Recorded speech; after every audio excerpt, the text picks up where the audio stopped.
Anusha Rai big boss ನಿಂದ eliminate ಆಗಿದ್ದಾರೆ.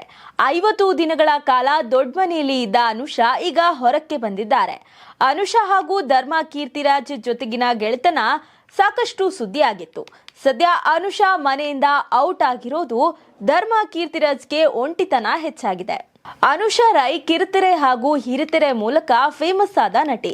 ಹೀಗಾಗಿ ದೊಡ್ಡ ಮನೆಗೆ ಎಂಟ್ರಿ ಕೊಟ್ಟು ಎಲ್ಲರ ಗಮನ ಸೆಳೆದಿದ್ರು. ಅನುಷಾ ಉತ್ತಮ ಪ್ರದರ್ಶನ ನೀಡೋಕೆ ಪ್ರಯತ್ನಿಸಿದ್ರು, ಆದ್ರೆ ಅದು ಸಾಧ್ಯವಾಗಿಲ್ಲ. ಇದೇ ಕಾರಣಕ್ಕೆ ಅವರು ದೊಡ್ಡ ಮನೆಯಿಂದ ಹೊರಕ್ಕೆ ಹೋಗಿದ್ದಾರೆ. ಉಳಿದ ಸ್ಪರ್ಧಿಗಳಿಗೆ ಹೋಲಿಸಿದ್ರೆ ಅನುಷಾ ವೀಕ್ ಸ್ಪರ್ಧಿ ಎನಿಸಿಕೊಂಡಿದ್ದಾರೆ. ಇನ್ನು ಅನುಷಾಗೆ ಬಿಗ್ ಬಾಸ್ ಮನೆಯಲ್ಲಿ ಲಕ್ಷ ಸಂಭಾವನೆ ಸಿಕ್ಕಿದೆ. ಅದೇ ರೀತಿ ಅವರಿಗೆ ಸಿಕ್ಕ ಬಹುಮಾನದ ಮೊತ್ತವು ತುಂಬಾನೇ ದೊಡ್ಡದು.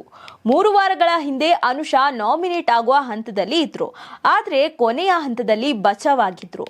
2 ವಾರಗಳ ಹಿಂದೆ ನಾಮಿನೇಟ್ ಆಗದೆ ಅನುಷಾ ಬಚಾವಾಗಿದ್ರು. ಇನ್ನು ಕಳೆದ ವಾರ ಬರೋಬ್ಬರಿ 10 ಮಂದಿ ನಾಮಿನೇಟ್ ಕೂಡ ಆಗಿದ್ರು. ಕೊನೆಯ ಹಂತದಲ್ಲಿ ಧರ್ಮ ಹಾಗೂ ಅನುಷಾ ಇದ್ರು. ಈ ಪೈಕಿ ಅನುಷಾ ಇದೀಗ ಎಲಿಮಿನೇಟ್ ಆಗಿದ್ದಾರೆ. ಅಂದಹಾಗೆ ಅನುಷಾಗೆ ಸ್ಪಾನ್ಸರ್ಸ್ ಕಡೆಯಿಂದ ಬಹುಮಾನದ ಮೊತ್ತ ಸಿಕ್ಕಿದೆ. ತುಪ್ಪದ ಕಂಪನಿಯೊಂದರಿಂದ 1 ಲಕ್ಷ ರೂಪಾಯಿ ಕ್ಯಾಶ್ ಪ್ರೈಸ್ ಸಿಕ್ಕಿದೆ. ಅಲ್ಲದೆ ಮೊಬೈಲ್ ಸ್ಟೋರ್ ಒಂದರ ಕಡೆಯಿಂದ 50,000 ಗಿಫ್ಟ್ ವಾಚರ್ ದೊರೆತಿದೆ.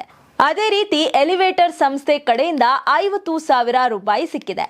ಈ ಮೂಲಕ ಅನುಷಾಗೆ ಬರೋಬ್ಬರಿ 2 ಲಕ್ಷ ರೂಪಾಯಿ ಬಹುಮಾನ ಮೊತ್ತದ ಹಾಗೆ ಸಿಕ್ಕಿದೆ. ಇದು ಅನುಷಾಗೆ ಸಿಕ್ಕಿರುವ ಬಹುಮಾನ ಮೊತ್ತ ಮಾತ್ರ. ಇದರ ಜೊತೆಗೆ ಅವರಿಗೆ 50 ದಿನಗಳ ಕಾಲ ದೊಡ್ಡ ಮನೆಯಲ್ಲಿ ಇದ್ದಿದ್ದಕ್ಕೆ ಸಂಭಾವನೆ ತೋರಿಸಿದೆ. ಅದನ್ನ ಅನುಷಾ ರಿವೀಲ್ ಮಾಡ್ತಾರಾ ಅನ್ನುವ ಕುತೂಹಲ ಮೂಡಿದೆ. ಅದೇನೇ ಇರಲಿ, ಅನುಷಾ ಹಾಗೂ ಧರ್ಮ ದೊಡ್ಡ ಮನೆಗೆ ಎಂಟ್ರಿ ಕೊಡೋಕ್ಕೂ ಮುನ್ನ ಒಳ್ಳೆಯ ಸ್ನೇಹಿತರಾಗಿದ್ರು. ಅಷ್ಟೇ ಅಲ್ಲ, ಜೊತೆಯಾಗಿ ಸಿನಿಮಾ ಕೂಡ ಮಾಡಿದ್ರು.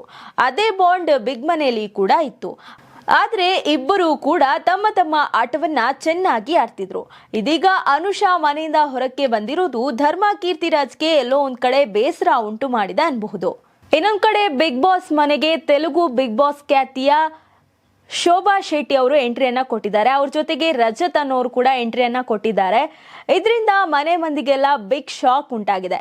ಇನ್ನು ಶೋಭಾ ಶೆಟ್ಟಿ ಹಾಗೂ ರಜತ್ ಅವರ ಬಿಗ್ ಬಾಸ್ ಮನೆಯ ಆಟ ಯಾವ ರೀತಿ ಇರುತ್ತೆ ಅನ್ನೋದನ್ನ ಕಾದು ನೋಡ್ಬೇಕಿದೆ.